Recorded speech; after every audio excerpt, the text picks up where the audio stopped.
जय जगन्नाथ सांग मैंने ओडिशा माटीर झील रूपा मुझे आपणकर जाना बहुत भल कथा।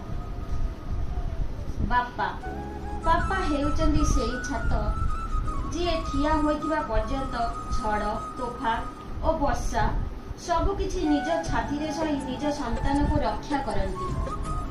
जेतेबेले सीए कौनसी काम रे बारण करती किंबा तागिद करती सेतेबेले ताहा निम पिता परी लागे, किंतु तांकर सेही बारण बा तागिद एक औषध परी काम करिथाए। तागिद को मानी चलिले जीवन सुधुरी जाए।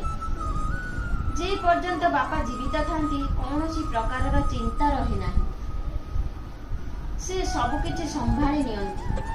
किंतु जेतेबेले बापा चली जाती सेतेबेले आखिरु निद उड़ी जाए। तांको अंते ही तांकर गुरुत्व बुझा पड़े। से निद थिले शांत थिले, घरर जगुआड़ी थिले, से बैंक थिले, एटीएम थिले, से धैर्य थिले, साहस थिले, से सब किछि थिले। बापा जीवित थिबा समय रे तांकर सम्मान कर। बापा अछंती तो जीवन बहुत सहज, बापा नाहंती तो किछि भी नाही। आपण मानक मो भिडियोटी केमती लागिला कमेंट माध्यम निश्चिंत जणाइबे। जय जगन्नाथ।